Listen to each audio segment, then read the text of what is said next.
깊이 있는 시선으로 오늘을 바라보는 뉴스 퍼레이드 문을 열겠습니다. 오늘의 주요 뉴스 보시겠습니다. 대장동 사건의 핵심 인물인 김만배 씨가 어제 극단적인 선택을 시도했습니다. 김 씨는 병원으로 옮겨져 치료를 받고 있는데 생명에는 지장이 없는 것으로 알려졌습니다. 김만배 씨는 재산 은닉을 도운 것으로 의심되는 이른바 헬멧남이 체포된 다음 날 극단적인 선택을 시도했습니다. 김 씨는 추가 범죄 혐의에 대한 수사가 진행되자 압박을 느낀 것으로 보입니다. 윤석열 대통령이 문재인 정부 시절 주요 정책들을 잇따라 폐기해서 여야 공방이 뜨거워지고 있습니다.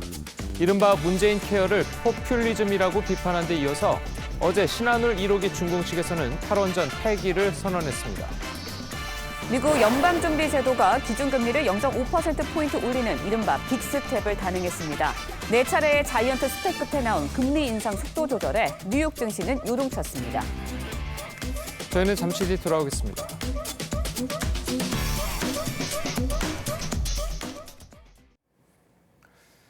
대장동 일당의 핵심 인물인 김만배 씨가 어제 극단적인 선택을 시도했습니다.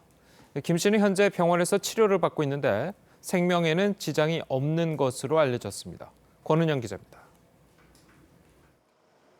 김만배 씨가 극단적인 선택을 한 장소로 알려진 회색 SUV 차량입니다.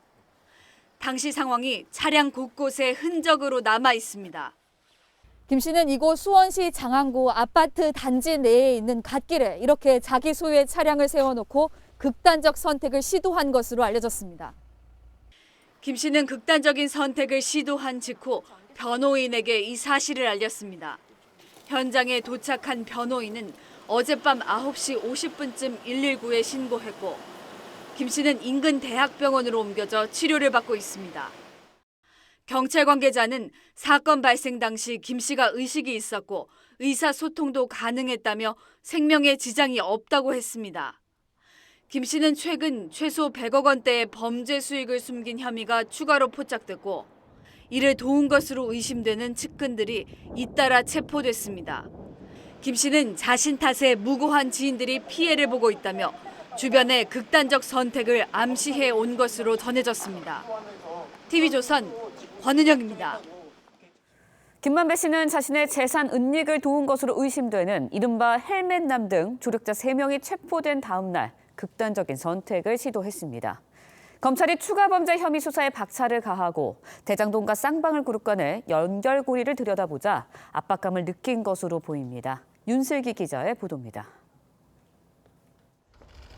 김만배 씨는 지난해 11월 대장동 개발 과정에서 성남도시개발공사에 최소 1,827억 원의 손해를 끼친 혐의 등으로 구속됐지만 지난달 24일 구속기간 만료로 석방됐습니다. 소란을 일으켜서 여러모로 송구스럽다는 말씀드리겠습니다. 그리고 향후 재판에 성실히 임하겠습니다. 당시 김 씨가 구치소를 나오자 어디선가 오토바이 헬멧을 쓴 남성이 다가와 차로 안내해 태워 보냅니다. 검찰이 긴급 체포한 화천대유 이사 최모 씨입니다. 최 씨는 김 씨와 오랜 기간 친분을 쌓은 사이로 알려집니다. 만배님하고는 거의 한 20년 가까이 됐어요, 안지. 최 씨는 2013년 쌍방울 대표를 지내고 그룹 부회장까지 올랐습니다. 이에 따라 이재명 민주당 대표 변호사비 대납 의혹을 받는 쌍방울 그룹과 대장동 사업자 사이 연관성을 밝혀줄 핵심 인물로 지목돼 왔습니다. 검찰은 김 씨가 최 씨와 그 회사에 대여한 약 50억 원이 돈 세탁을 거쳐 이 대표 측에 흘러 들어갔을 가능성을 살펴보고 있습니다. 검찰이 재산 은닉을 도운 측근들을 체포해 김 씨를 압박하고 있다는 분석이 나옵니다. 천화동인 1호 실소유주 의혹에 열쇠를 진 김 씨가 극단적인 선택을 시도하면서 앞으로 대장동 수사에 어떤 변수가 될지 주목됩니다. TV조선 윤슬기입니다. 전해드린 대로 대장동 의혹의 핵심 인물인 김만배 씨가 이 극단적인 선택을 시도해서 파장이 일고 있습니다. 네, 관련 내용 정혁진 변호사, 이승훈 변호사와 함께 자세히 나눠보도록 하겠습니다. 안녕하세요. 안녕하세요. 자, 지금 김만배 씨가 이제 극단적인 선택을 시도했다는 저희가 뉴스를 전해드렸는데 지금 네네. 현재 상태는 어떻습니까?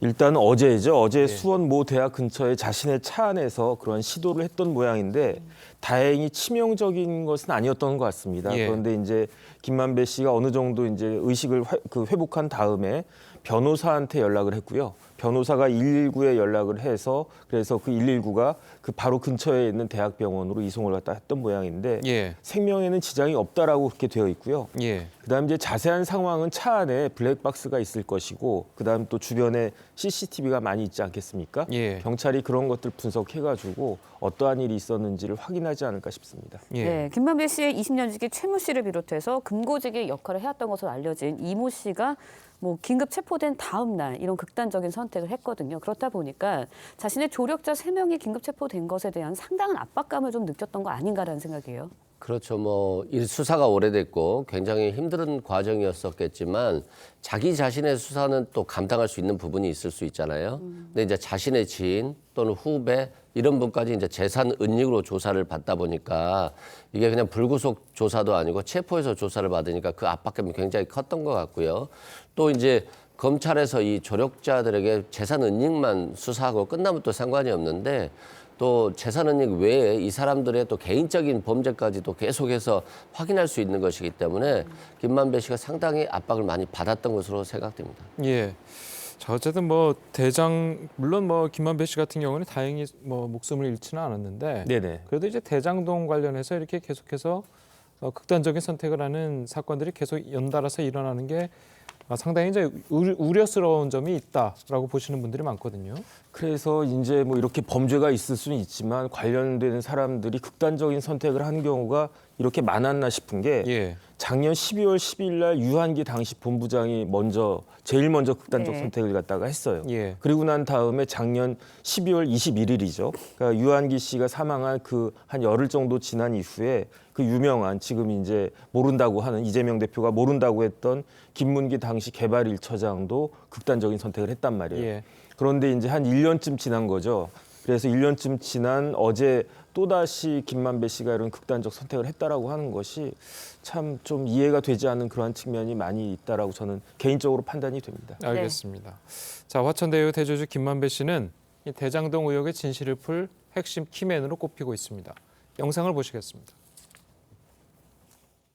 천화동인 1호 실소유주 누굽니까? 그거는 바로 접니다. 천화동 실소유주가 본인이라고 인정하시는 겁니까? 네. 천화동 1호 절반은 뭐 그분 것 이런 말에 대해서는 그분이 누구예요?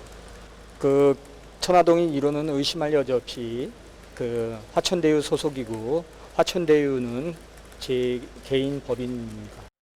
그분에 대한 설명 계속 엇갈린다라는 지적들이 있습니다. 아니 그분은 전혀 없고요. 그런 말 뭐 한 기억도 없습니다. 이재명 지사랑 친분 부인하는 취지로 말씀하셨는데 사실 그분하고 이재명 지사하고 뭐 특별한 관계도 없고 한 번 만나봤습니다. 옛날에 저기 이 인터뷰차.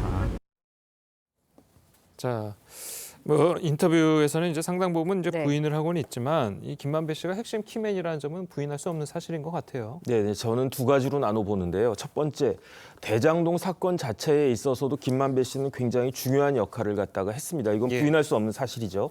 단적으로 드러나는 게 김만배 씨의 지분이 49.17%예요. 이거는 남욱의 지분의 2배, 정영학 지분의 3배거든요. 그런데 아무리 중요한 역할을 했다고 하더라도 전체 이익의 절반을 가져갈 만큼 그만큼 그 역할을 갖다가 했는가.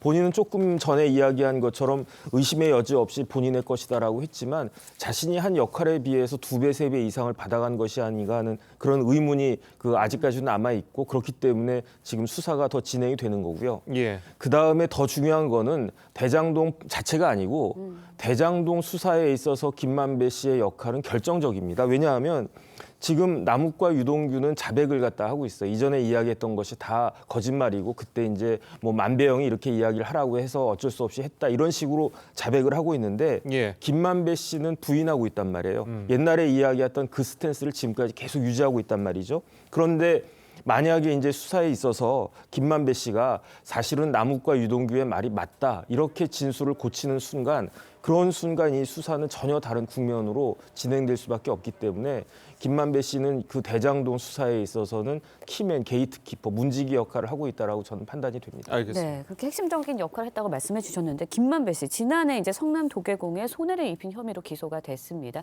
구체적으로 현재 어떤 혐의를 받고 있는 건가요? 그러니까 그거죠. 유동규 측에 700억의 뇌물을 제공하기로 약속을 했다. 그리고 곽상도 씨한테 원 50억을 줬다. 또한 송남 도계공에 한 651억 상당의 최소 손해를 끼쳤다. 이런 걸로 조사를 받고 있고요. 실제 이제 남욱 변호사는 그렇게 얘기하잖아요. 뭐 김만배 씨로부터 들었다. 또는 김만배 씨가 뭐 그렇게 했을 것으로 추측한다. 이렇게 얘기하고 있기 때문에 결국에는 모든 사건의 중점으로 이제 김만배 씨가 있는 거예요. 김만배 씨 입에 모든 게 다 달려 있는 건데 그만큼 압박감이 굉장히 많았을 것 같고요. 사실상 검찰 수사를 한 1년 이상 받는다라고 하면 특히 특수부 수사를 받으면 정말 힘들어요. 사람들이. 자기 자신에 대한 수사만 하면 괜찮은데 관련자들에 대한 수사를 하고 또 그러니까 남욱 씨라든가 유동규 씨 같은 경우는 다 김만배를 향해서 저분이 뇌물을 주기로 했다라고 이제 그렇게 밀어넣기를 하잖아요. 네. 그러면서 자기들은 그럴 의사가 없었는데 김만배 의혹으로 그렇게 됐다. 뭐 이렇게 나가고 있기 때문에 사실상 심리적인 압박은 굉장히 클 수밖에 없고요. 특히 최근에 자신을 변호했던 변호사의 핸드폰까지 압수수색했더라고요. 원래 이제 변호사를 압수수색하는 경우에는 극히 일부인데 컴퓨터 등의 김만배 관련 자료를 압수수색하는 경우가 많은데 핸드폰까지 압수했다라고 하는 것은 김만배 씨가 얼마나 압박감을 많이 받았을지를 추측해 볼 수 있는 대목입니다. 예, 네. 자 그렇게 압박감을 받고 있는 와중에도 김만배 씨 같은 경우에는 유동규 씨나 남욱 변호사와는 달리 입장을 바꾸지도 않고 그대로 이제 유지를 하고 있단 말이에요. 그 네네. 이유는 어디 있다고 보십니까? 일단 수사와 재판에 임하는 자세가 팀별로 틀려요. 그러니까 1팀이 남욱과 유동규라고 하면 2팀은 김만배, 김용, 정진상 이렇게 되지 않겠습니까? 네. 그러니까 김만배 씨는 김용이나 정진상과 같은 팀이란 말이에요. 그러면 그 말은 뭐냐면 그만큼 김만배는 남욱과 달리 이재명 대표 측에 더 가깝다. 유동규 씨는 이제 본인은 원래 더 가까운 사이였지만 뭐 수감 생활 가운데 여러 가지 이런저런 일을 당하면서 그 태도를 갖다 바꾼 거고요. 그렇기 때문에 이제 첫 번째는 이재명 대표와의 관계가 제일 중요한 것이 아닌가 싶고 두 번째는 저는 어떤 생각을 하냐면요. 김만배 씨한테는 돈이 있는 거예요. 지켜야 할 돈이 있어요. 화천대유를 통해 가지고 577억을 배당받았고 천화동인 1호가 1208억인데 그것은 그 화천대유가 소유주란 말이에요. 그러니까 1208억까지 합치면 그다음에 뭐 누님이나 다른 사람까지 해가지고 받은 돈이 무려 1987억이거든요. 네. 이 돈을 지켜야 된다라는 생각을 하고 이 돈이 지켜질 수 있다라고 생각을 하고 또 뭐가 있냐면은 그 김만배 씨가 천화동인 1호로부터 개인적으로 473억을 빌렸단 말이에요. 그렇게 그 채권 채무 관계와 돈 관계가 복잡하게 얽혀 있어서 이게 해결이 되면 어쨌든 자기한테 막대한 재산이 남을 수도 있다라고 한 기대를 하지 않는가 하는 생각이 드는데 예. 그런데 지금 이 부분에 대해서 건드리고 있잖아요. 그래가지고 뭐 어제 그 기사에도 났지만은 그 최모 씨한테 뭐 80억을 갖다 빌려줬다 뭐 이런 것들이 있으니까 수사가 자신에 대해서 다른 쪽으로 그 재산과 관련해서 다른 쪽으로 이제 압박을 갖다 해오고 있다라고 하는 그런 중압감을 느끼지 않았을까 하는 생각이 듭니다. 네, 예. 김만배 씨 이번 대장동 사건의 핵심 피고인입니다. 그런데 한동안은 앞으로는 이제 치료에 집중을 해야 되는 상황이거든요. 수사에도 차질이 빚어질 수밖에 없을 것 같아요. 일단은 신병 치료에 좀 집중을 해야 될 것 같고요. 수사 부분은 지금 재산 은닉 부분이기 때문에 김만배 씨에 대한 수사보다는 조력자들에 대한 체포된 사람에 대한 수사를 하면 될 것 같고요. 다만 재판은 좀 상당 기간 지연될 것으로 보여집니다. 또한 김만배 씨도 예를 들어서 자신의 재산에 대한 몰수에 대한 추징에 대한 부담감이 있겠습니다만 남욱 씨도 마찬가지거든요. 남욱 씨도 한 1,007억 정도 받았거든요. 그런데 이렇게 인터뷰를 통해서 계속해서 김만배 씨라든가 이재명 대표 측을 공격하고 있는데 그 사람 입장에서도 재산을 지키고 싶은 거예요. 그래서 재산을 지키고 싶어서 진실을 말할 수도 있고 거짓말을 말할 수도 있기 때문에 지금 검찰 수사가 너무 강하고 강압적으로 가다 보면은 오히려 허위 사실이 좀 나올 수도 있다는 측면 그리고 이런 극단적 선택이 나올 수도 있기 때문에 저는 검찰 수사를 다시 한번 재정립하는 좀 시간이 필요하지 않나 싶습니다. 그럼 변호사님 보시기에는 김만배 씨가 자신의 재산을 지키기 위해서는 지금 김만배 씨가 하던 그대로 가는 게 더 맞다고 생각하십니까? 상황에 따라 다 다를 거예요. 네. 다만 진실이 김만배 씨가 정말로 뇌물을 주기로 약속하지 않았다라고 한다면 지금 428억으로 기소가 됐잖아요. 근데 주지 않았다라고 한다면 이 부분은 재산을 지킬 수 있죠.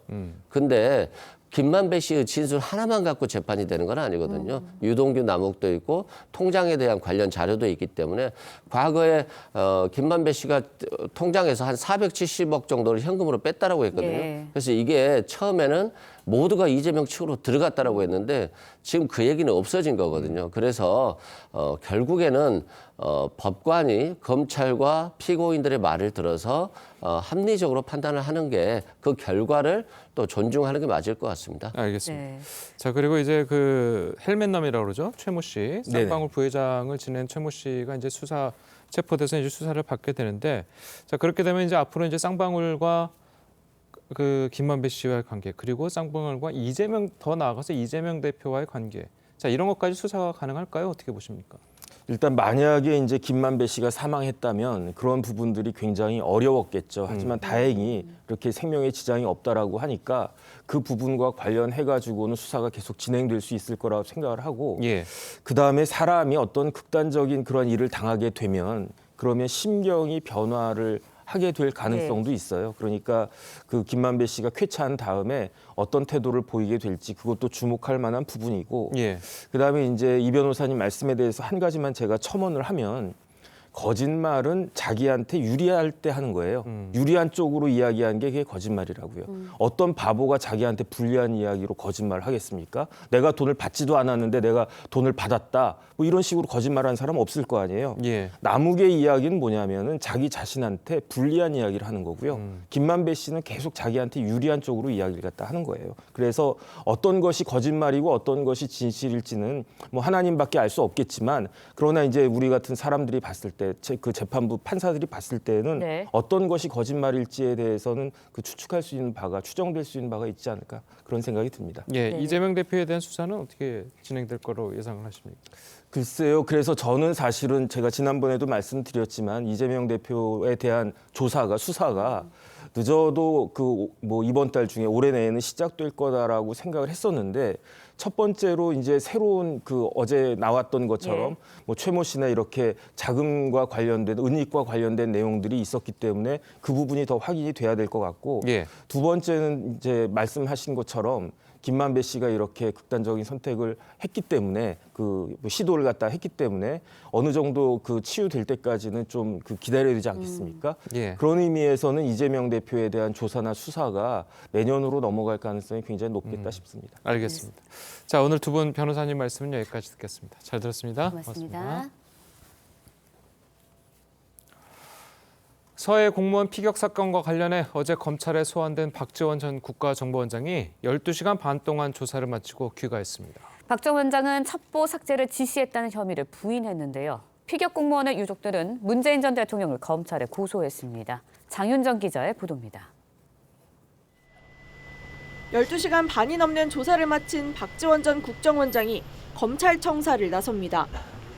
박 전 원장은 그동안 국정원의 모든 문건은 완전히 삭제하는 게 불가능하다고 주장해왔습니다. 하지만 검찰 조사 후 말이 달라졌습니다. 저는 삭제가 원천적으로 국정원에는 존재하지 못한다.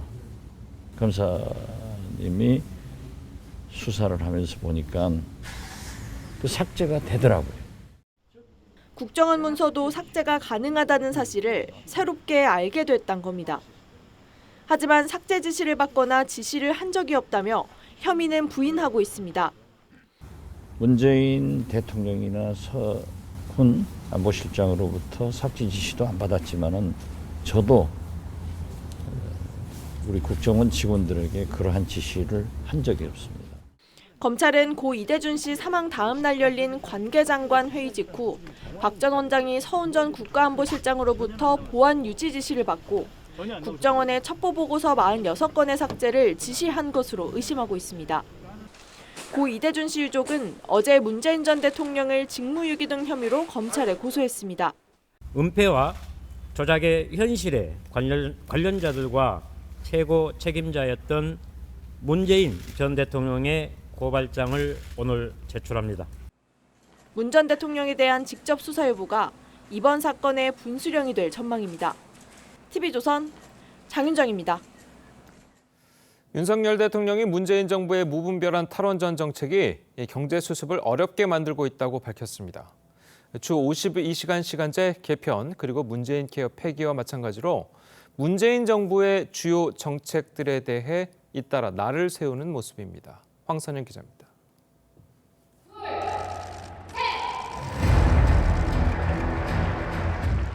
울진 지역 주민과 학생 대표들이 신한울 원전 모형에 손을 올리자 불빛이 들어옵니다.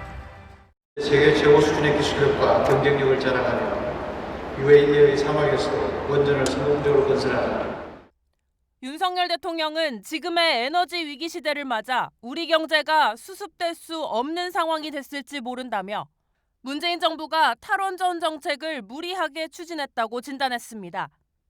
그러면서 탈원전 정책을 폐기하고 정상화했다며 원전 생태계 복원을 약속했습니다. 지난 5년 동안 바보 같은 짓을 안 하고 이 원전 생태계를 더욱 탄탄히 구축했더라면은 문재인 정부 출범 직전인 2017년 4월 가동 예정이었던 신한울 1호기는 안전성 평가와 허가 과정의 지연으로 예정보다 5년 8개월 늦게 가동에 들어갔습니다. 대통령실은 소형 모듈 원전 개발과 원전 수출을 공약대로 이행하겠다고 했습니다. 신한울 3, 4호기 건설 일감이 본격적으로 공급돼 내년에만 총 2조 원 이상의 원전 일감이 생길 것으로. 문재인 정부의 주요 정책들이 잇따라 폐기 수순을 밟고 있는 가운데 국정과제 점검회의에서 윤석열 정부의 개혁 로드맵이 더 뚜렷하게 드러날 것으로 보입니다. TV조선 황선영입니다. 전해드린 대로 서해 피살 사건으로 고발된 박지원 전 국정원장이 12시간 넘는 검찰 조사를 마치고 귀가했습니다. 유족들은 문재인 전 대통령을 직무유기 등의 혐의로 고소를 했는데요. 두 분과 함께 정치권 소식을 자세하게 짚어보도록 하겠습니다. 김영우 전 자유한국당 의원 그리고 김효은 전 민주당 선대위 대변인 나오셨습니다. 안녕하세요. 네, 안녕하세요. 자, 박지원 전 원장이 어제 검찰 조사를 받고 나서 기존 입장과 다소 달라진 이야기를 했습니다. 직접 들어보시겠습니다. 생산된 첩보 생산 부처가 있는데 우리가 삭제한다고 해서 그게 삭제되나요? 더욱 중요한 것은 제가 삭제를 했다 하더라도 국정원은 메인 서버에 남아요. 오늘 조사를 담당하시는 검사님이나 수사관님들이 과거에 제가 조사받던 검찰하고 완전히 다르더라고요.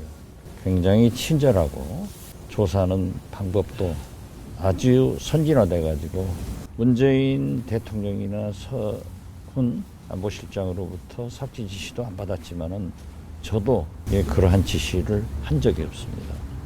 그런데 오늘 수사 과정에서 중대한 사항을 안 게 오늘 들어보니까 삭제가 가능하더라고요. 근데 문재인 대통령 언급도 나왔었나요? 전혀 안 나왔습니다. 예, 박지원 전 원장 같은 경우에는 이제 수사를 받으면서 새로운 사실을 알게 됐다. 바로 그게 국정원 문서 삭제가 가능하다라는 사실을 알게 됐다라고 이야기를 했는데요. 자, 이렇게 보면은 사실은 기존의 발언을 약간 번복하는 듯한 그런 모양새거든요. 저는 이번에 박지원 전 국정원장에 대한 신뢰가 굉장히 땅에 떨어졌다 이렇게 생각을 합니다. 예. 사실 문서를 삭제할 수 있느냐 없느냐 그 가능 여부는 굉장히 중요한 일이거든요. 예.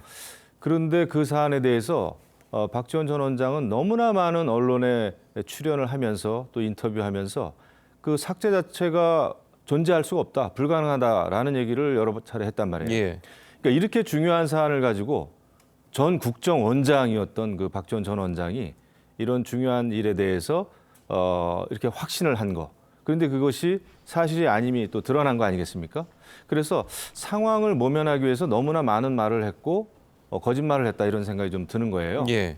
그리고 제가 볼 때는 그 서해 공무원 피살 사건이라고 하는 것은 제가 보는 기준에서 봤을 때는 문재인 정부에서 일어났던 정말 남북 관계가 왜곡된 것을 가장 상징적으로 보여줬던 사건입니다. 너무나 중요한 사건이죠. 그다음에 우리 대한민국 자유민주주의라고 하는 대한민국의 정체성을 정면으로 부정한 그런 사건이란 말이에요. 그리고 그 와중에서 국정원장을 지낸 분 아닙니까? 이런 상황에서 문서 삭제에 대해서 이렇게 그 앞뒤가 안 맞는 말을 했다는 것은 저는 굉장히 좀 문제가 있다. 물론 수사 받으면서 이제 알았다. 삭제할 수 있는지 여부를. 근데 너무나 가벼운 처사 아닙니까? 너무나 아무튼 제가 보기에는 국정원장을 지낸 분으로서는 어떻게 이렇게 많은 그 언론에 출연을 하면서 자신 있게 이런 얘기를 했던가 그런 생각이 좀 듭니다. 어쨌거나 이 사건은 그 철저하게 수사가 진행돼야 되는 것이고 이것은 뭐 한두 사람의 어떤 입장이나 주장과는 별개로 과학적인 수사에 의해서 판결이 나야 될 너무나 중대한 사건이다 이렇게 생각합니다. 알겠습니다. 자, 그리고 이제 계속해서 드는 의문점 중 하나가 예를 들어서 만약에 박지원 전 원장이 이 당시 그냥 뭐 국회의원 신분이었다거나 자 그렇다면은 삭제가 되는지 안 되는지 여부를 잘 몰랐을 수도 있다. 하지만 박지원 전 원장 같은 경우에는 당시에 국정원장이라는 국정원 최고 책임자였는데 이 파일 하나가 삭제가 되는지 안 되는지 여부를 그렇게 몰랐다는 게 말이 되느냐라는 지적이 나오고 있거든요. 글쎄요, 어제 박지원 전 국정원장이 검찰 조사 받고 나와서도 이제 초지일관 얘기를 했습니다. 삭제 지시를 받거나 삭제를 지시하지 않았다라고 얘기를 했는데 어제 또 새롭게 뭐 그런 삭제가 가능하더라 이런 얘기를 했죠. 근데 글쎄요, 국가정보원이라는 곳이 그만큼 또 이렇게 복잡하게 뭐 보안이나 이런 시스템 자체가 뭐 원장도 모를 만큼의 뭐가 있는지 뭐 그런 것까지 잘 모르겠습니다. 그런데 저는 박지원 원장이 이 사실을 뭐 알고도 그 전에 거짓말을 했다거나 이렇게 전혀 보여주진 않고요. 아마 뭐 새로운 것들이 또 새 사실이 발견됐었고 뭐 박지원 전 원장이 그를 모를 수 있었을 거라고 봅니다. 그런데 지금 계속 그러지 않습니까? 그러니까 삭제를 했다 안 했다, 지시를 했다 안 했다 이게 있고요. 그리고 이제 서훈 안보실장이 전체적인 이런 것들을 뭐 지시했다 이런 게 지금 핵심 아니겠습니까? 그런데 어제 박지원 전 원장도 그랬고 서훈 안보실장도 전혀 이런 은폐는 없었고 오히려 국민들에게 공개를 했다 이렇게 얘기를 했고요. 저는 서훈 안보실장 같은 경우 정말 30년 이상을 국가정보기관에서 국가를 위해서 일한 분입니다. 그리고 남북관계에 깊숙하게 그동안 해왔고요. 그런데 그런 분이 마지막에 정말 그 어떤 국가관이나 남북관계 이런 걸 다 무시하고 이런 결정을 하고 은폐를 하고 왜곡했다. 저는 이렇게 정말 뭐 믿을 수가 없는 그런 사실입니다. 그렇기 때문에 이 부분은 뭐 이 과정에서 뭐 불법 여부가 지금 검찰이 어느 정도까지 밝혀냈는지 모르겠지만 이거를 처음부터 단정을 하고 청와대가 이런 식의 조작을 위한 회의를 하고 전반적으로 이거를 또 국정원에 삭제를 지시했다. 이런 것들에 대해서는 다시 원점을 검토해야 될 그런 필요가 있다고 봅니다. 예, 알겠습니다. 자, 이런 가운데 서해 피격 사건 공무원의 유족 측이죠. 어제 문재인 전 대통령을 고소를 했습니다. 자, 이 검찰 조사가 문 전 대통령까지 향할지 관심이 모아지고 있는데요. 유가족들의 목소리 직접 들어보겠습니다. 3년 동안 제대로 된 설명과 답변은 없었고 편하고 간단하게 온갖 변명으로 일관했습니다. 누구를 바보로 취급하며 조작과 은폐된 내용만 믿으라 하십니까? 보고받았고 인지했다면 대통령으로서 국민의 생명과 안전을 지키는 선봉장이 되어야 하나 가증스러운 말장난으로 모면하려 했고 오늘 문재인 전 대통령을 고발함으로써 이 사건의 시작의 전말이 드러날 것입니다.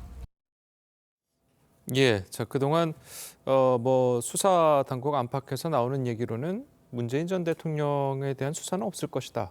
자 이렇게 이야기가 좀 나왔었는데 이렇게 유족들이 고발을 하게 되면 어쩔 수 없이 뭐 수사를 하게 되는 건가요? 어떻습니까? 그 수사에 대한 가능성이야 열려 있는 거죠. 다만 이제 전직 대통령을 직접 소환 조사할 수 있느냐는 또 별개의 문제죠. 이제 그것이 가능하려면은 문재인 전 대통령이 법적인 측면에서 서해 공무원 피살 사건에 있어서 이 문서 또는 첩보, 정보를 삭제 지시한 거에 직접적으로 관여가 돼 있거나 결정을 지시했다고 한다면은 조사 받을 수밖에 없는 거 아니겠습니까? 현행법상.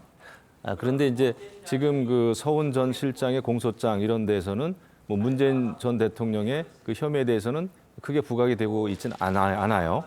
근데 여기서 중요한 것은 서해 공무원 피살 사건과 관련해서 사실 문재인 전 대통령의 저는 국가 최고 지도자로서 또 국민의 생명과 인권을 보호해야 되는 그런 최고 책임자로서는 정치적인 또 도의적인 책임은 분명히 있다 생각합니다. 저는 그게 굉장히 중요하다고 보고 아까도 제가 말씀드렸습니다마는 서해 공무원 피살 사건이 가지고 있는 이 정치적인 사회적인 상징성이 너무나 크고 무거워요. 지난 문재인 정부 내내 북한에 끌려다니면서 남북 그 관계가 굉장히 저는 왜곡됐다 생각을 하거든요. 이것은 다른 어떤 사건, 뭐 탈원전이라든지 뭐 소득 주도 성장이라든지 이런 다른 정책하고는 차원이 다른 너무나 중요한 사건입니다. 예. 그래서 이 사건은 대통령으로서는 아마 정치적, 도의적 책임을 피해가긴 어렵다. 그리고 사실은 그 피해 가족한테 진실을 밝힐 수 있도록 노력하겠다라는 이야기를 문재인 전 대통령이 직접 한 적이 있습니다. 그런데 지금 이제 이것을 그냥 정치 탄압이다, 전 정권에 대한 탄압이다, 또 이제 선을 넘고 있다, 뭐 이런 얘기로 피해갈 일은 아니라고 봐요. 어떤 식으로든 저는 문재인 전 대통령은 나중에 대국민 입장을 좀 표명해야 되지 않겠나 이런 생각을 합니다. 법적인 책임과 별도로 말이죠. 예, 알겠습니다. 자, 어쨌든 지난번에 이제 감사원이 한번 문재인 전 대통령을 서면 조사를 하려고 시도를 하지 않았겠습니까? 그 당시에는 문재인 대통령이 상당히 강한 어조로 이제 비판도 하고 그랬었는데 만에 하나 이번에 검찰이 또다시 문재인 전 대통령을 수사를 하려고 이제 시도를 한다면 이게 굉장히 좀 정치적으로 파장이 있지 않을까요? 어떻게 보십니까? 그렇죠. 지금 문재인 전 대통령이 이 사안에 대해서 입장을 발표했습니다. 정책적 최종 판단은 내가 했다. 그래서 내가 책임지겠다라는 입장을 분명히 했습니다. 예. 그렇기 때문에 지난번에 감사원에서 한번 조사를 시도했다가 무산된 것을 다시 또 어떤 법정에 세운다거나 이런 부분은 상당히 정치적인 파장이 좀 클 거라고 봅니다. 근데 저는 유족들의 입장은 충분히 이해가 됩니다만 현직 대통령이 북한과 뭔가를 하기 위해서 일부러 구조하지 않았다? 저는 그런 거는 있을 수 없는 일이라고 생각하고요. 대통령으로서는 어떤 대통령이든 그렇고요. 저는 이제 남북관계에 대한 왜곡된 좀 인식이 있는 것 같습니다. 그러면 우리가 북한과 대화를 하면 무조건 끌려가는 것이었느냐. 과거 문재인 정부의 5년의 남북관계가 북한의 눈치 보고 굴종하는 그런 관계는 전혀 아니었습니다. 그러면 남북 대화를 하지 말아야죠. 지금 윤석열 정부도 그러면 담대한 구상을 하지 말고요. 힘으로 그런 북한을 제압해야 되겠죠. 그렇기 때문에 남한 정부가 북한과 뭔가 관계 개선을 한다는 것 자체를 무조건 북한에 끌려가기 이런 것으로 볼 것이 아니라요. 우리가 남북 대화에서도 일반적으로 협상이 있지 않습니까? 서로 밀고 당기고 하는 그런 과정에서 우리의 이익을 관철하기 위한 여러 노력들이 있었기 때문에 이번 사건을 가지고 과거에 문재인 정부의 5년의 남북관계를 그런 식으로 부정하거나 굴종하거나 이런 인식보다는 앞으로 어쨌든 남북이 대치하고 있는 상황에서 북한의 군사력이 위협적인 상황에서 어쨌든 뭔가를 해결해야 되지 않겠습니까? 그렇기 때문에 저는 그거는 이제 별도로 해야 되고요. 또 이 부분은 어쨌든 문재인 대통령의 정책적 판단이라고 말씀을 하셨기 때문에 그러면 대통령의 정책적 판단을 모든 것이 사법적으로 어떤 판단의 대상이 된다면 윤석열 정부의 5년 정책도 5년 후에 똑같은 이런 식의 반복을 되풀이밖에 할 수 없다고 보여집니다. 그렇기 때문에 이 부분에 대해서는 정책적 부분이나 그리고 법률적 부분은 구분해서 판단하는 것이 바람직하다고 보여집니다. 중요한 문제니까 제가 이제 한 가지만 좀 덧붙이자면 그 남북 대화나 남북 평화나 남북 관계 개선을 반대할 사람은 저는 대한민국에 한 사람도 없다고 봅니다. 예. 하지만 지금 서해 공무원 피살 사건이 갖는 중요성은 대한민국의 그 멀쩡한 공무원이 자진월북했다.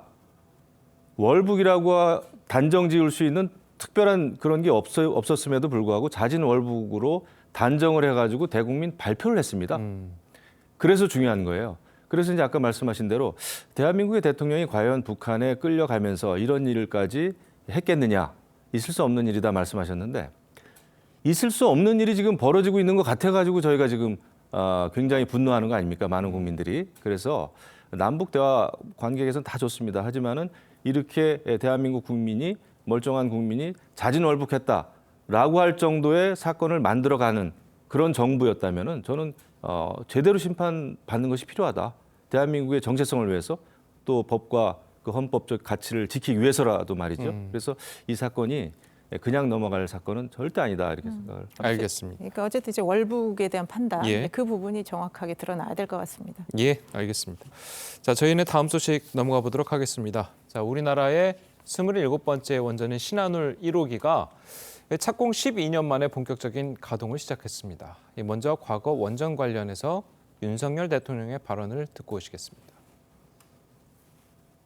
탈원전 정책을 재검토하고 창원을 다시 원전 산업의 한국의 메카로서 다시 우뚝 세우도록 할 생각입니다.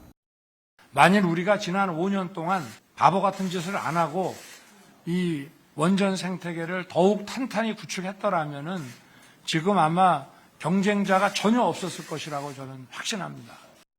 윤석열 대통령은 신한울 1호기 준공에 대해 큰 의미를 부여하고 있습니다. 우리 원전 산업이 다시 도약하고 세계로 뻗어나갈 수 있도록 원전 생태계 복원과 경쟁력 강화를 위해 총력 지원하겠습니다.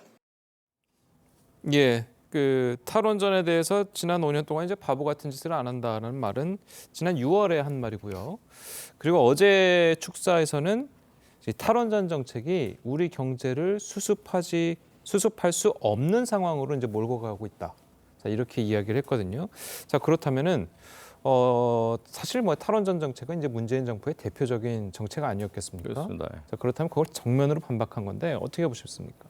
네, 지난번에 그 얘기한 윤석열 대통령의 그 지난 5년 동안의 바보짓이라고 하는데 굉장히 이제 발언 수위는 셉니다만은 뭐 사실이 그러니까 직접적으로 그냥 그 가감 없이 이야기를 좀 한 것 같아요. 예. 그렇습니다. 탈원전이라고 하는 것은 지난 문재인 정부의 5년 동안 굉장히 이제 중심적인 정책이었습니다. 에너지 기본 정책이었는데 그것이 가지고 온 그 여파가 너무나 컸죠. 지난 50년 동안 사실 우리는 원전 산업 발전을 위해서 많은 애를 썼고 또 그만큼의 노하우라 그럴까요? 기술적인 어떤 축적이 있어 왔습니다. 예. 그런데 지난 5년 동안에 그게 그 근간이 상당히 흔들렸어요.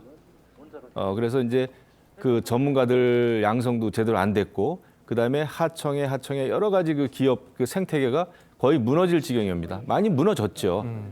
그래서 또 이제 우리가 전기값, 전기료 걱정을 해야 되는 이런 상황이 좀 됐지 않았습니까? 그래서 이제 윤석열 정부는 탈원전 정책은 안 되겠다. 지난 50년 동안 쌓인 우리 원전 산업을 다시 육성하는 게 맞다라고 이제 기본 방향을 세운 거 아닙니까? 저는 그 방향을 잘 잡았다 생각합니다. 이것은 이런 에너지 정책이라고 하는 것은 정말 어떤 이념이라든지 이걸 떠나서 한 국가의 미래가 달려 있고 너무나 중요한 사안 아닙니까? 이런 것은 이런 정책적으로 굉장히 이제 신중했어야 되는데 지난 5년 동안 그것이 무너진 거에 대해서는 저는 뭐 굉장히 정말 분노할 일이다 생각을 하고, 어쨌거나 앞으로는 이 에너지 정책을 보수든 무슨 진보든 이런 진영 정치를 떠나서 국가의 어떤 장기적인 발전 계획을 잘 세워가지고 추진해 나가기를 기원해 봅니다. 예, 알겠습니다. 자, 그리고 이제 앞서서 이제 윤석열 대통령은 이제 문재인 케어라고 불리는 이제 건강보험도 포퓰리즘으로 이제 주장을 하면서 이제 폐기를 이야기했었죠. 거기에 대해서 이제 민주당이 이제 반박도 나왔고요. 자, 그렇다면 이제 탈원전 정책이라든지 그리고 문재인 케어라든지 자, 이렇게 문재인 정부 시절의 대표적인 정책들이 윤석열 정부 들어서 다 거부되고 거절되는 자, 그런 모양새인데 민주당의 입장은 어떻습니까? 그러니까 뭐 윤석열 대통령이 지난 뭐 대선 기간에서부터 특히 탈원전 문제에 대해서는 문제 제기를 했기 때문에 뭐 새로운 정책 방향을 제시할 거다. 이거는 예상은 하고 있었지만 지금 문재인 정부가 추진한 정책에 대해서 굉장히 강하게 규정을 하고 있습니다. 예. 완전히 뭐 폐지하겠다, 완전히 잘못됐다 이런 식의 딱지를 붙이거든요. 아까도 바보 같은 짓을 5년 동안 했다고 했고요. 문재인 케어 같은 경우도 포퓰리즘이라고 얘기를 했습니다. 근데 무슨 근거로 포퓰리즘이라고 있는지 모르겠고요. 우리나라처럼 건강보험이 잘 돼 있는 나라도 없다라는 게 우리 국민들이 느끼는 안심이고 자랑입니다. 물론 그 과정에서 건강보험 재정 문제는 과거부터 있어 왔습니다. 그런데 마치 문재인 정부의 5년 정책이 건강보험 재정을 무슨 파탄내타 이런 식으로 규정을 하고 있거든요. 그런데 지금 윤석열 대통령의 규정은 그런 것 같습니다. 모든 정책이 과거는 비정상이었다. 그래서 비정상이 정상화를 꾀한다. 이런 식의 표현을 많이 씁니다. 남북 관계에도 그런 표현을 쓰거든요. 그런데 어떤 정책이든 연속성에서 나왔고요. 그리고 어떤 정책이 문제가 있으면 그거에 대해서 조금씩 교정을 하면 됩니다. 특히 문재인 케어 같은 경우에 보장성 보험을 많이 늘렸습니다. 그 과정에서 일부 극소수가 그거를 제도를 활용한다면 그거에 대해서 막는 대책을 세워야지 이거에 문제가 있다고 해서 전면적으로 개편한다라고 하면 우리가 그런 거죠. 교각사루라고 해서 소의 뿔의 모양을 바로잡기 위해서 소를 죽이는 그런 우가 있습니다. 그렇기 때문에 지금 대통령은 마치 과거 정부의 모든 것을 나는 부정하고 새롭게 시작하겠다. 이런 생각이 있으신 것 같은데요. 좋은 거는 계승을 하고 잘못된 거는 수정을 하면 되는 것입니다. 그리고 지금 이제 벌써 한 6개월, 7개월 됐고요. 내년에 이제 윤석열 정부 2년 차이기 때문에 상당히 뭐 좀 주도적으로 정책을 하려고 하는 것 같은데 정치라는 건 가장 예측 가능해야 되는데 지금 윤석열 대통령께서는 앞으로 5년 동안 무엇을 하겠다는 것인지에 대한 방향성이 정확히 나와 있지 않습니다. 그래서 전임 정부에 대한 부정을 할 것이 아니라 거기에서 한 발 더 나아가서 앞으로 어떻게 나아가야 될 것인지 이런 것들을 명확히 했으면 좋겠고요. 그리고 윤석열 대통령께서 강조하는 자유가 정말 이 아프고 어려운 사람들이 행복할 수 있는 그런 자유여야지 정말 대통령께서 제왕적 대통령처럼 지금 정말 오히려 윤석열 대통령 작년부터 제왕적 대통령제를 부정한다고 그리고 그래서 청와대도 개방하고 용산으로 가겠다고 했지만 지금 정책을 추진하는 방식은 굉장히 대통령이 일방적으로 좀 밀어붙이는 방식이 아닌가 싶어서요. 좀 과거 정부의 정책에 대해서도 좀 국민들과 함께 협의를 하고 공론화하면서 좀 수정하고 교정하고 그렇게 나갔으면 좋겠습니다. 예, 사실 이제 문재인 케어 같은 경우에는 당시에 이제 도입할 때도 당시 이제 국민의힘에서도 이제 포퓰리즘이라는 비판은 계속해서 이제 나왔던 건 사실이고요. 네. 그런데도 불구하고 일각에서는 예를 들어서 이제 전 정권의 정책이라도 좀 좋은 것은 계승하고 더 발전시키는 게 좋지 않느냐라는 이야기도 있는 것도 사실이고요. 그렇습니다. 좋은 건 계승해야 되고요. 잘못된 건 고쳐야 되는데 지금 건보료는 사실 잘못된 거에 속하는 거죠. 사실 문재인 케어를 하면서 전 국민의 의료 보장성을 확대하겠다. 서비스 보장성을 확대하겠다. 전 국민에게. 그런 취지에서 시작은 됐지만은 정책이라는 것은 취지가 좋아도 결과가 좋아야 되는 거거든요. 근데 결과적으로 봤을 때는 오히려 전 국민의 의료 보험료만 급격하게 상승하는 그런 결과를 가져왔습니다. 그렇기 때문에 이제 문제가 되는 거예요. 그리고 지금 우리 의료 체계 건강보험료 시스템이 굉장히 선진화돼 있고 잘 돼 있다라고 우리가 다 알고 있죠. 하지만 중요한 것은 이것이 지속 가능한 정책이냐라는 게 문제입니다. 지금 2040년 되면은 누적 적자가 678조예요. 680조에 가까워집니다. 그러면 우리나라 1년 예산을 상회하는 거예요, 훨씬. 그렇게 되면은 이 제도는 잘못된 겁니다. 그리고 그 보험료가 계속 올라가면은 그거야말로 전 국민에 대한 희생이죠. 국민들이 희생을 치르고 있는 거죠. 미래 세대는 더 하겠죠. 이런 잘못된 제도를 뻔히 보면서 그러면 지금 윤석열 정부가 이것을 그냥 놔둬야 되느냐 말이죠. 그거는 아닌 거죠. 그러니까 잘못된 문재인 케어에 대해서 수정을 하겠다라고 하는 것은 그것은 제대로 방향을 잡은 거죠. 아까 윤석열 정부가 국정 운영의 방향을 제시하지 못하고 있다 말씀하셨는데 이런 게 제대로 저는 그래도 가는 길이다 생각을 합니다. 의료보험 잘못된 제도 고치고 말이죠. 탈원전 정책 잘못된 거 고치고 비정상적인 걸 정상적으로 고치는 게 그게 잘못됐나요? 문재인 정부 때 일어났던 거를 지금 이제 폐기한다고 해서 이거를 어떤 진영이라든지 이념의 색안경을 끼고 보면 모든 게 민주주의의 후퇴고 야당 탄압이고 뭐 이렇게 이제 볼 수 있지만 그렇게 보면은 세상에 존재하는 모든 게 그러면은 문정부 적폐라고 보여지는 거죠. 그래서 그렇게 보면 안 되고 제가 볼 때는 이거야말로 저는 정책적인 면에서의 수정과 개혁이면 이거는 필요하다. 다만 제가 걱정되는 것은 이런 게 그럼 개혁이 가능하려면 국회라고 하는 정치 공간에서의 여야 협의가 분명히 필요한데 그 여지는 이제 만들어가면서 했으면 좋겠다라는 아쉬움이 있는 거죠. 알겠습니다. 두 분 말씀은 여기까지 듣겠습니다. 잘 들었습니다. 고맙습니다. 감사합니다. 어제 저녁 7시 50분쯤 서울 남대문 시장에서 원인을 알 수 없는 불이 났습니다. 이 불은 3시간 만에 꺼졌고 점포 4곳이 불에 탔지만 다행히 인명피해는 없었습니다. 장동훈 기자입니다. 대로변 상가에서 불길이 타오르며 시커먼 연기가 뿜어져 나오고 소방대원들이 연신 물줄기를 뿌려댑니다. 종이장 같은 가벽은 새카맣게 그을렸고 벽돌담과 골조도 불에 타 무너져 내렸습니다.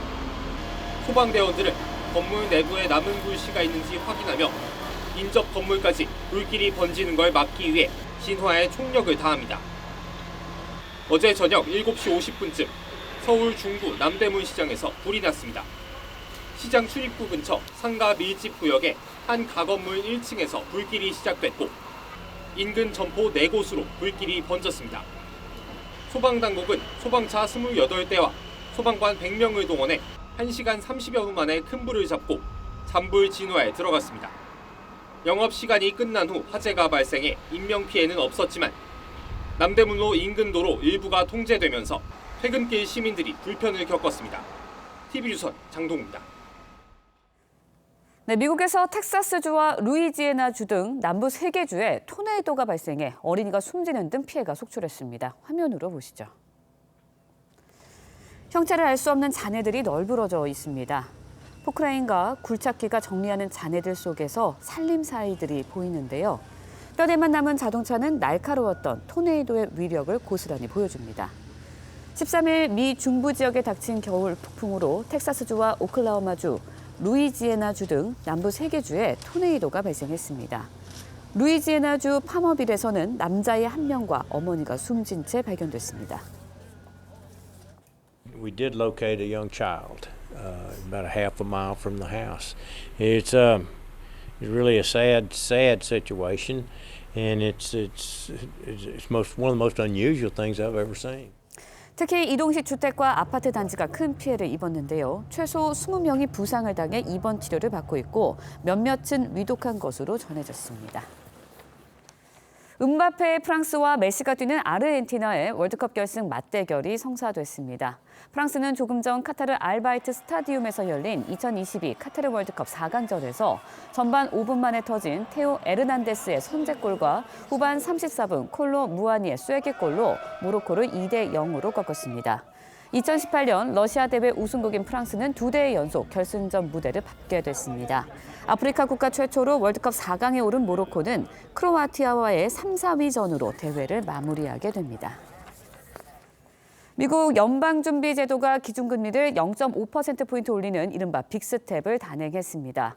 이번 빅스텝으로 미국 기준금리는 현행 최대 4.0%에서 최대 4.5%로 올라 15년 만에 최고치를 경신했습니다. 연준은 지난달까지 총 4차례에 걸쳐 자이언트 스텝, 즉 금리를 0.75%포인트씩 인상해 왔습니다. 하지만 이번 빅스텝으로 금리 인상 속도 조절에 들어갔습니다. 미 연준 측은 내년 최종 금리 전망치를 5.1%로 예측했습니다.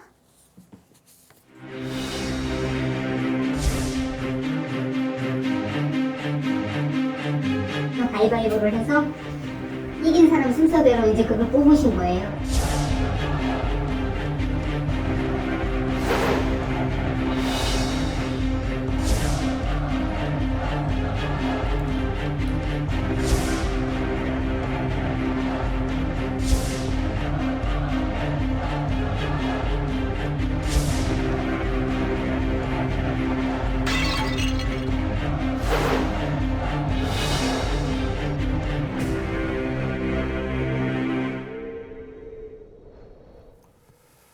현재 부동산 시장에서는 전세 대신 월세를 선호하는 전세의 월세화 현상이 늘고 있다고 합니다. 네, 그 원인은 무엇이고 또 정부의 다주택자 취득세 완화 추진이 부동산에 미칠 영향은 무엇인지 윤지혜 부동산 R114 수석연구원과 자세히 짚어보도록 하겠습니다. 안녕하세요. 안녕하세요. 네, 안녕하세요.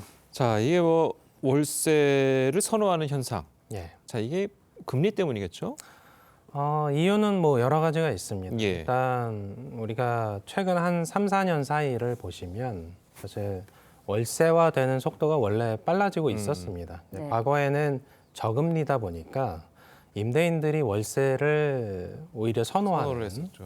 아무래도 이제 예금 이자가 1%대에 불과했으니까 그때 당시에는 이제 임대인들이 월세를 선호했다면 네.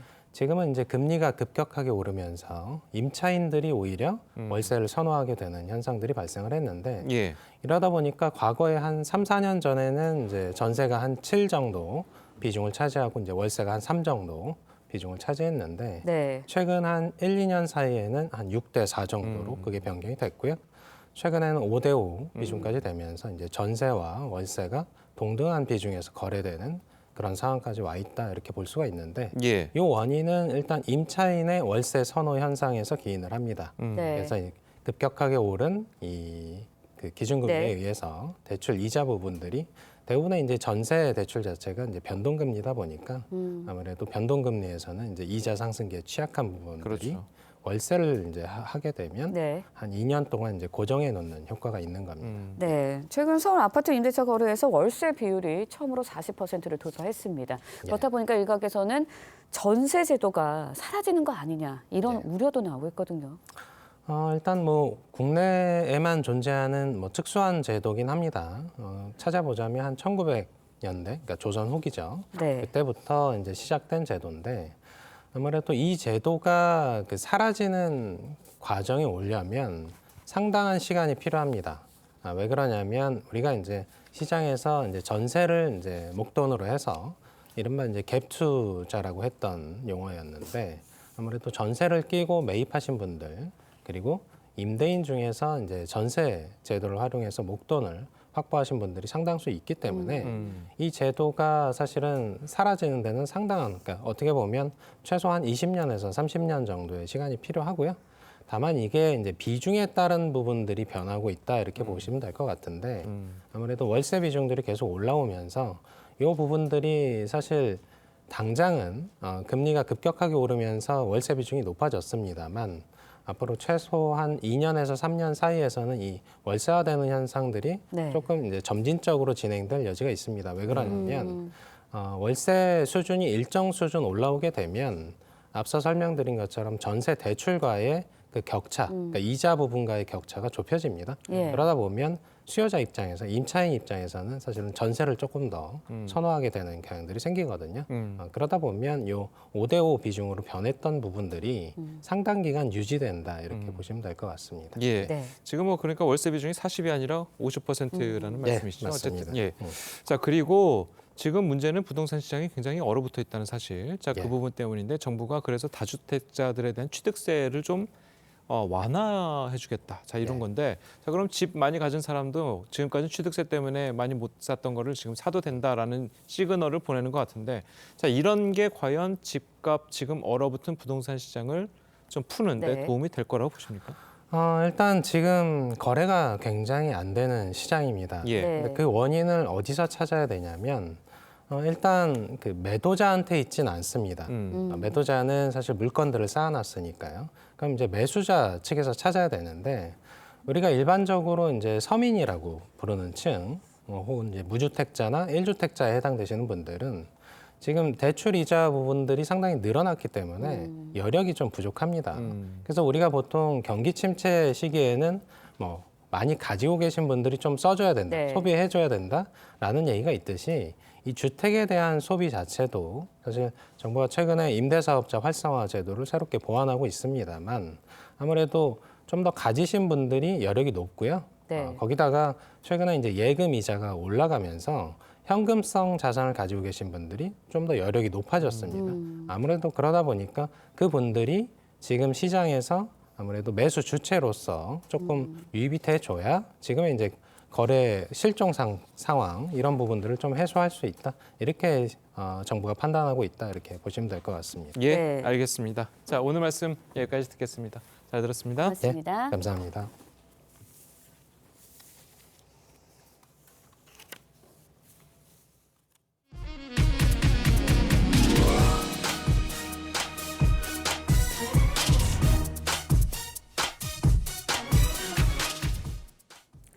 네, 경찰이 한동훈 법무부 장관 자택을 무단 침입한 혐의로 고발된 유튜브 매체 대표 강진구 씨를 소환 조사했습니다. 강 씨는 정당한 취재 활동이었다고 주장했습니다. 차순우 기자의 보도입니다. 유튜브 매체 더탐사 공동대표인 강진구 씨가 서울경찰청 반부패 공공범죄수사대에 들어섭니다. 한동훈 법무장관 주거지 무단 침입 혐의로 피고발인 조사를 받기 위해서입니다. 한동훈 장관을 찾아가게 된 것은 청담 게이트와 관련해서 스스로 자신의 해명을 전혀 하지 않고 있는 한동훈 장관에게 그 부분들에 대한 진실을 물어보려고 갔던 것이고, 사실상 거짓으로 드러난 청담동 술자리 의혹에 대해서도 한 장관 탓으로 돌리는 듯한 발언도 내놓았습니다. 스스로 그날의 알리바이에 대해서 얘기를 했다고 얘기한다면 지금까지 이 사태까지 오지는 않았으리라고. 의혹의 진상은 확인되지 않았다며 한 장관이 당일 현장에 없었음을 스스로 입증하란 취지의 주장도 펼쳤습니다. 그런 건 없죠. 왜냐하면 오지 않았다는 자료가 그거 어떻게 있어요? 오지 않은 사람인데. 더탐사 측은 소속 기자의 주거 침입과 스토킹, 이태원 참사 명단 공개 등 모두 6가지 혐의로 현재 경찰 조사를 받고 있습니다. 경찰은 이태원 참사 희생자 명단 유출 혐의와 관련해 더탐사 연루 여부도 수사 중입니다. TV조선 차순우입니다.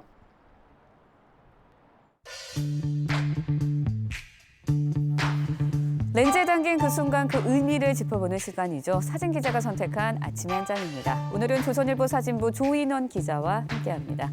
안녕하세요. 안녕하세요. 오늘 아침에 볼 사진 어떤 건가요? 네, 빨간 옷을 입은 산타들이 스키를 타고 있습니다. 지난 11일 미국 메인주의 한 리조트에서는 300여 명의 참가자들이 산타 복장으로 스키를 타며 자선 모금 행사를 열었습니다. 성탄절이 아직 열흘 남았는데요. 세계 여러 나라에 나타난 산타들을 사진으로 함께 보겠습니다. 브라질의 한 댄스 교사는 리우데자네이루의 빈민가를 방문해서 어린이들과 즐거운 시간을 갖기도 했습니다. 해마다 열리는 미국 뉴욕의 산타콘은 산타 복장의 참가자들이 어울리면서 자선 모금을 하는 축제 행사입니다. 이스라엘의 예루살렘에선 사슴썰매 대신 산타가 낙타를 타고 어린이들을 만나러 가는데요. 옷이 좀 더워 보입니다. 지난 주말 폴란드에서 열린 산타 퍼레이드에서 빨간 옷 대신 초록색 옷을 입은 산타도 보입니다. 네, 정말 여러 나라에서 다양한 산타들이 보이는데요. 하지만 공통점이 있다고요? 네, 맞습니다. 해마다 이맘때면 지구촌 곳곳에서 산타들이 보입니다. 하지만 이렇게 산타 옷을 입고 열리는 행사들은 대부분 어려운 이웃이나 어린이들을 위한 모금 행사들입니다. 그래서 착한 아이들에게 선물을 주러 오는 산타클로스의 선행과도 크게 다르지 않는 셈입니다. 산타클로스의 마음처럼 어렵고 힘든 시간을 보내는 이웃들을 살펴보는 하루 되면 어떨까요? 아침의 한 장이었습니다. 오늘도 든든하게 입고 나오셔야겠습니다. 경기 내륙과 강원, 충북과 경북 내륙 지역에 한파특보가 발효 중인 가운데 어제보다는 덜하지만 체감기온 영하 10도 안팎까지 뚝 떨어지면서 강추위가 이어지고 있습니다. 두꺼운 겉옷과 장갑, 목도리 등으로 보온에 각별히 신경 쓰시는 것이 좋겠습니다. 그래도 낮에는 서울 2도, 대전 5도, 대구 6도로 영상권을 보이겠습니다만 체감기온은 이보다 낮겠습니다. 오늘은 중부지방을 중심으로 많은 눈이 집중할 것으로 보여서 빙판길 조심하셔야겠습니다. 서울을 포함한 중부지방에 대설 예비특보가 내려진 가운데 오전부터 오후 사이 강한 눈이 집중할 것으로 보이는데요. 앞으로 경기 동부와 강원 중남부, 충북 북부에 최고 10cm가 넘는 많은 눈이 쏟아지겠고요. 서울을 비롯한 수도권과 충청 지역에도 최고 8cm가량의 눈이 내려 쌓이겠습니다. 수도권은 늦은 오후에 그 밖의 지역은 밤이면 대부분 그치겠고요. 다가오는 일요일에는 서울 아침 기온이 영하 13도까지 떨어지면서 더욱 강력한 한파가 찾아올 전망입니다. 날씨였습니다. 목요일 아침 뉴스 퍼레이드는 여기서 마치겠습니다. 네, 저희는 내일 아침 7시 30분에 다시 찾아뵙겠습니다. 시청해주신 여러분 고맙습니다.